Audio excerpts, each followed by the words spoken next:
Hello, this is Folklore Origins. I am the jester here with my co host and production supervisor, Grimart, here to talk about a few things that are possibly confusing but could also possibly be real. Uh, we'll be talking about many things from Bigfoot to Loch Ness Monster to anything that seems weird and plausible. Of course, like I said, first things off here, we're going to be talking about Bigfoot. One of the oldest and probably classic of the mysteries. Is it real? Is it a creature? Does it exist? A lot of people think that Bigfoot, Bigfoot is just a hoax. Well, some of us think that it could be a creature, an actual creature. Heck, we have accounts going from way back to the beginning of civilization, to be honest, from the Yeti in the Himalayas out to the Sasquatch in the Canadas. One of the records that we have right now is from a place called SasquatchChroniclesblog.com. Actually, it's SasquatchChronicles.com. It accounts of a Norse or Viking group of individuals that had encountered a horribly ugly, hairy, swarthy, and giant beast with great black eyes. Now, what's really curious about this is the fact that they say ugly and hairy. Now, as we know, the Norse were quite hairy themselves. So, why they would make mention of the fact that this was a hairy beast is actually noteworthy. Because I don't know anybody in the northern region of Europe that says, "Hey, yeah, we're not hairy. We're pretty bald." What do you think, Grim? No, I definitely have to agree because definitely doing research into the exploration of the Vikings and the Norse that came over from the European regions. Most of them were covered in hair and were very tall. So for them to be able to say that they found something that was ridiculously tall and covered in hair seemed rather suspicious. I completely agree. Now, we have seen many documentaries as well as reality TV shows about Bigfoot and Sasquatch and the investigations that go on there. There are definitely many numerous sightings of Bigfoot all over the world, obviously. Some of the most notorious sightings are apparently in North Carolina, Alabama, and Alaska, as well as California. They've got about 437 sightings. Most recent is I'm sorry. I got to correct myself. The biggest is Washington, the most recent at September 17th. Which that's amazing, honestly. 635 sightings. I mean, it's hard to refute that kind of evidence, honestly. I mean, can it be a sentient creature? It's very plausible. It's been around for a long time. I mean, like we said, we've got, you know, uh, Bigfoot going back as far as 986 AD, and that's just for the Norsemen. That's not including any of out there in the Asian or Middle Eastern areas. We've got some other reports. Apparently, there's been a sighting in Australia once, which is actually kind of funny to me, back in 2002. Um, of course, Malaysia, Himalayan region, Russia, the Yukon, uh, of course, in Canada, quite a few sightings in there. Also in British Columbia, Alberta. Also, it is very interesting to notice that when you look at the areas on the maps that have the highest levels of sightings, it's usually during or around mountainous regions that, recordings and sightings of Sasquatch claim that, such things as Bigfoot and Yetis and all this, they live in mountainous regions where there's not very much life. And when you check the map of most of the sightings, you find that that follows in line of where most of the mountains or a lot of the, especially forested areas, because Bigfoot has been known to walk through plains and forests as well. And you can find this information mostly at the Geographical Database of Bigfoot Sasquatch Sightings and Reports. It is also known as bfro.net. It's a great place to look up a lot of the sightings and seeing where most of these animals or creatures have been spotted and are being witnessed. I'm sorry, again, it's hard to dispute the evidence that's presented before us. We ourselves have been curious about these particular creatures. We know that there are many different types of them. Like I said, Sasquatch is known throughout Canada. Here in America, we have Bigfoot. The Chinese call it, excuse me if I'm pronouncing this wrong, Yuren. We have, again, Nepal's Yeti with the abominable snowman, the Australian Yowie, Indonesia, which has oh god, this is going to be difficult to pronounce. The Orang Pendek, which is apparently a field Bigfoot.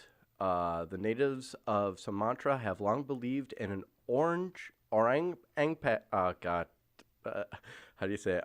Orang Pendek seems to have a large pot belly, dark gray fur, dark black or yellow or tan in color, apparently. Very long hair on the head and stands anywhere from 2.5 to 2 feet tall. To 5 feet tall. 2 feet. Sorry. First sightings were around 1923 when a Dutch settler in Sumatra saw one in a tree, and he was armed. And he refused to shoot it because it resembled a man so much. So, what are your thoughts on that, there, Grim? Well, in my opinion, I think that a lot of the creatures are kind of like the way that you would see, like the cat community, where you see lions and tigers and cougars and jaguars and cheetahs, and you see all these different kinds of the same type of animal, much like you see, the African human, the Chinese human, the European human, the Spanish, or Spanish human, we'll just call it that, because they even, everybody looks a little bit different, but it's all from the same species. So Right. It could be very well that all of these different types of quote-unquote Sasquatch are all the same species, but just different variations through evolution, but being separated continentally. Now, do you think, since they've been around as long as we've seen, do you think that maybe kind of like humans, they've migrated and moved accordingly?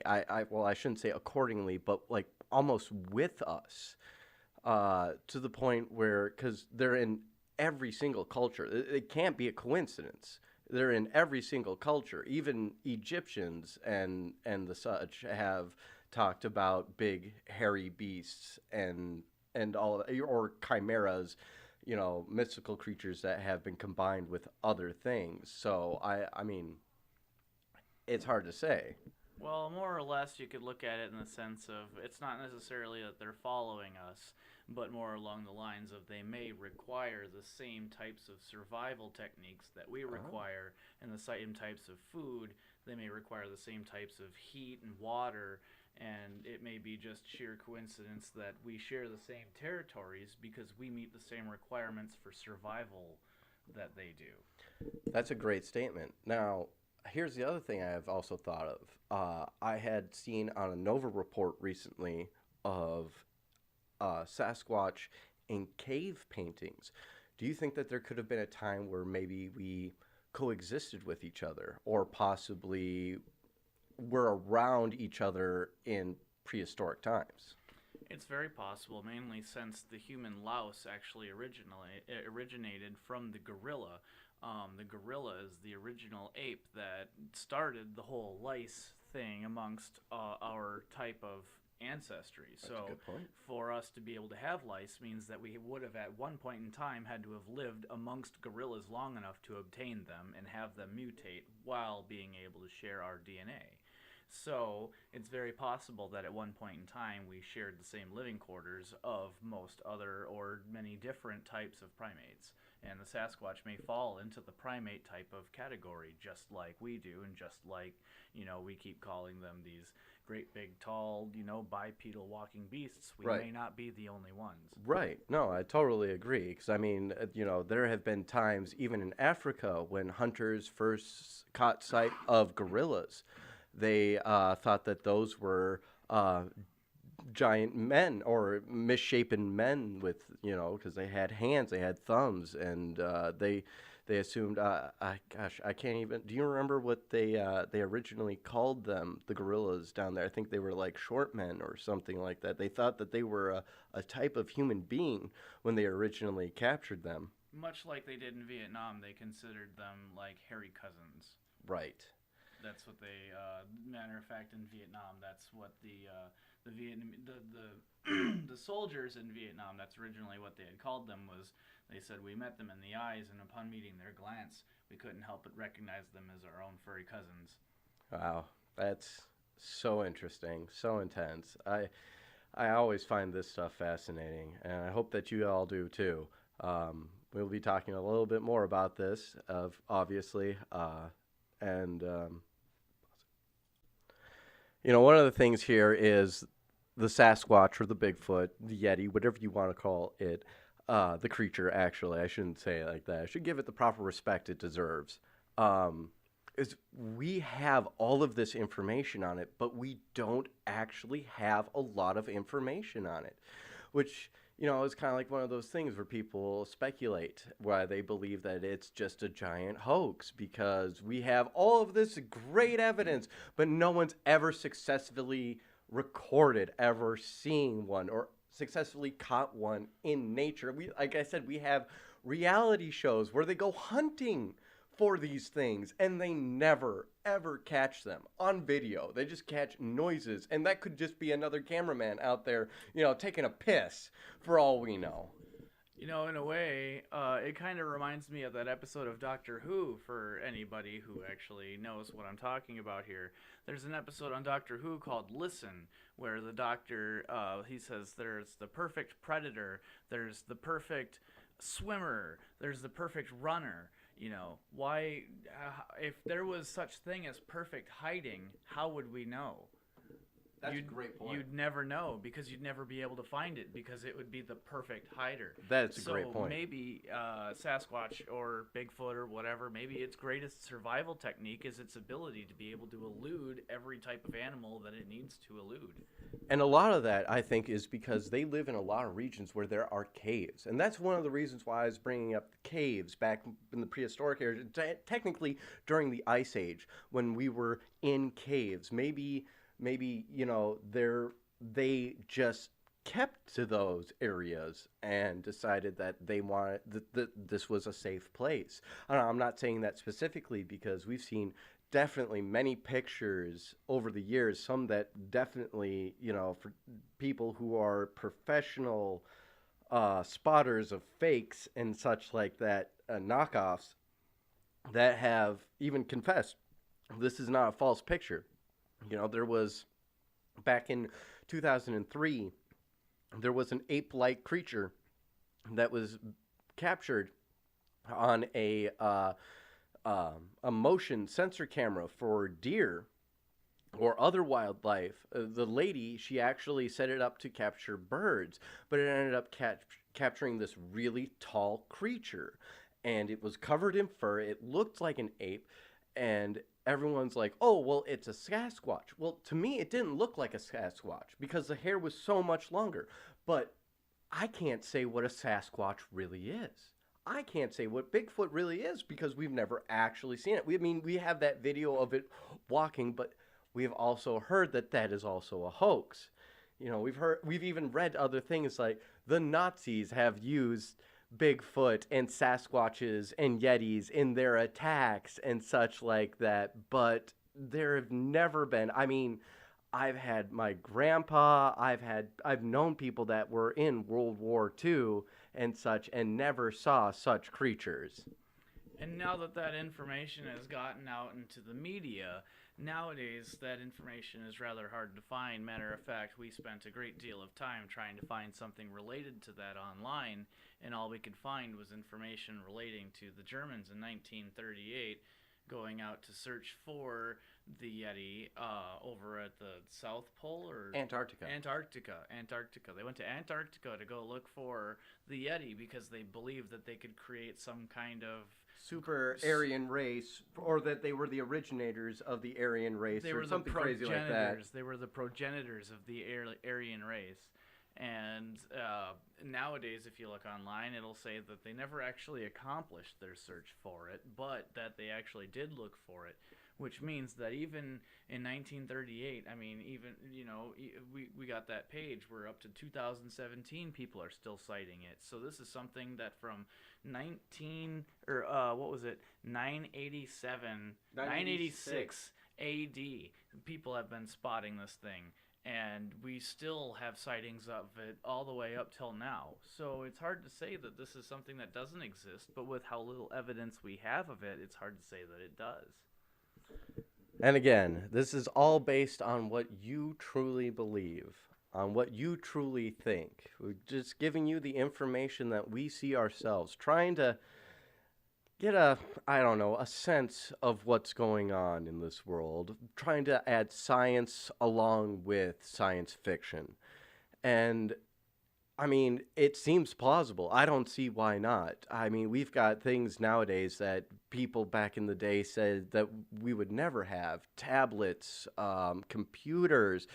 Who's to say that we don't have Bigfoot and Sasquatch out walking around in our forest, right in our backyard? I know it's a scary thought, but try to remember, you have guns. You will be safe.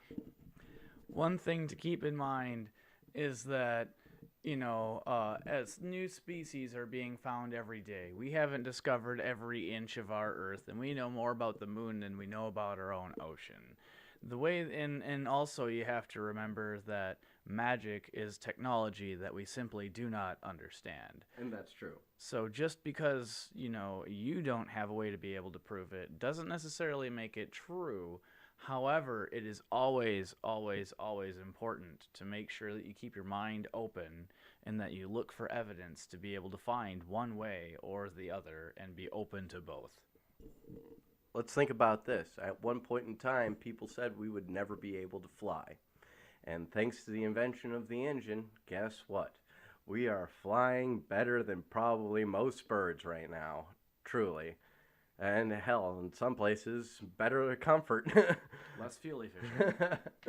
But, again, this is all speculation. The main point of this podcast is to try to inform and educate on the otherworldly and mysterious, honestly.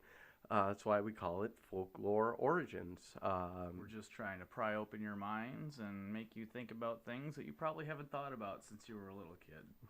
Which is always fun, really, because it brings you back to your past and it makes you think, well, what if this truly did exist? What would the world be like? It's still like it is right now, technically. And what if is one of the most powerful questions you can ask.